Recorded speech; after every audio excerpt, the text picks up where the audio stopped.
Yang terhormat Bapak-bapak, Ibu-ibu, salam Pancasila. Bapak-bapak, Ibu-ibu yang melihat video saya ini, tolong jangan lupa subscribe, like, dan di-share. Sifatnya gratis. Saya akan mengomentari Ahmad Yani diperiksa polisi terkait Anton Permana. Jadi Anton Permana ini selaku anggota koalisi Aksi Menyelamatkan Indonesia pada waktu demo buruh ditangkap polisi, diduga melakukan penghasutan. Itulah saya lihat mungkin Ahmad Yani juga ikut dalam masalah tersebut, sehingga dia ingin diperiksa polisi. Pada saat polisi menjemput Ahmad Yani di rumahnya, Ahmad Yani menanyakan, apa salahnya sampai dia ikut ke polisi katanya. Apa salahnya? Di mana surat perintahnya bahwa saya itu harus ikut ke polisi? Sebagai apa diperiksa? Dan polisi akhirnya tidak bisa menjawab. Akhirnya polisinya pulang. Jadi apa? Jadi saya lihat hanya pulang karena kemudian polisi memanggil Ahmad Yani.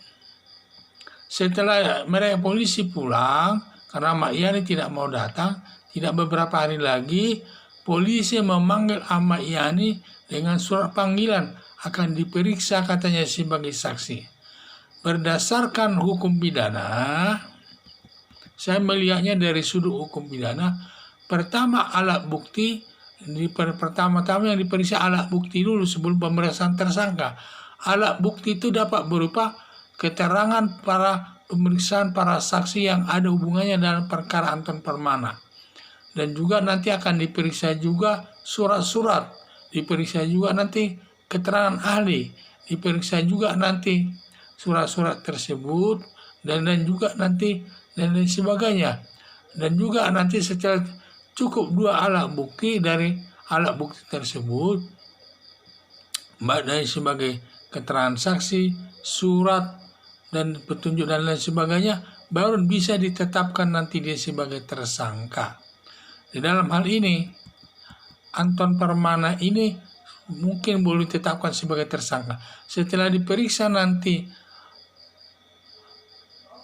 saksi yang lain, ini barulah bisa nanti apabila sudah ditemukan minimal 2 alat bukti, barulah bisa ditetapkan Anton Permana sebagai tersangka. Jadi pemeriksaan saksi ini dilakukan pertama kali. Jadi selesai dulu semua alat bukti diperiksa, barulah nanti tahap berikutnya yang terakhir diperiksa dan tersangka.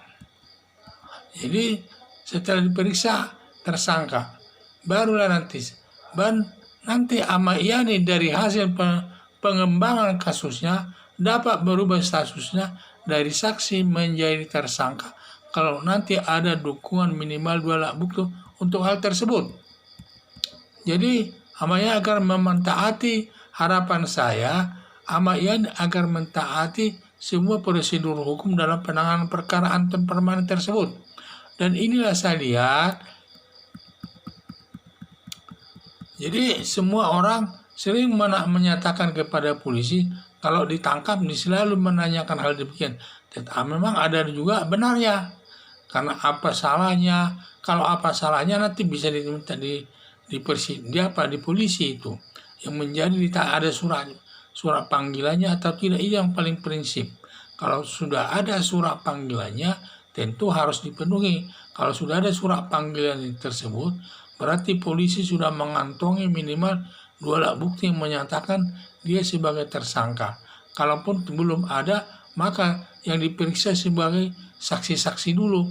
Setelah diperiksa sebagai saksi dan juga surat dan juga keterangan ahli dan lain sebagainya, dan ada petunjuk masalah hal tersebut, di mana baru Anton Permana ini memenuhi 2 syarat dinyatakan sebagai tersangka, baru nanti dapat ditingkatkan perkaranya ke tahap sebagai tersangka setelah mencukupi 2 alat bukti.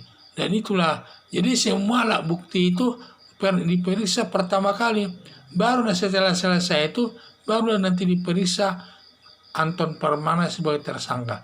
dan semua keterangan dari para saksi tersebut maupun dari barang bukti, surat dan keterangan ahli, semua nanti dipertanyakan kepada Anton Permana itu. Bagaimana tanggapannya pertanyaan tersebut? Kalau memang nanti pertanyaan itu mengarah kepada kesalahannya, apabila sudah mencukupi 2 alat bukti, kalau sampai nanti sudah selesai diproses di polisi, sudah cukup 2 alat bukti, tentu dilimpahkan nanti ke kejaksaan. Kejaksaan nanti memeriksa perkaranya. Kalau sudah cukup 2 alat bukti, maka jaksa melimpahkan perkara tersebut ke pengadilan. Dan pengadilan nanti akan memeriksa terbuka untuk umum dan semua orang bisa menyaksikannya, sehingga tidak ada yang ditekan dan lain sebagainya, sehingga nanti masyarakat bisa menilainya apakah itu sesuai dengan hukum atau tidak dengan penilaian tersebut, sehingga nanti hakim memeriksa semua saksi, semua alat bukti dan semua keterangan ahli kalau ada ya, kemudian keterangan tersangka semua. Setelah nanti hakim menganggap sudah memenuhi minimal 2 alat bukti, nanti hakim menjatuhkan hukuman sesuai dengan perbuatannya. Jadi itulah harapan saya. Jadi nanti bagaimana Ahmad Yani nanti diperiksa sebagai saksi, apakah dia tetap sebagai saksi, apa bisa tersangka dapat berubah statusnya nanti menjadi tersangka, itu nanti hasil pemeriksaan di kepolisian. Sekian dan terima kasih.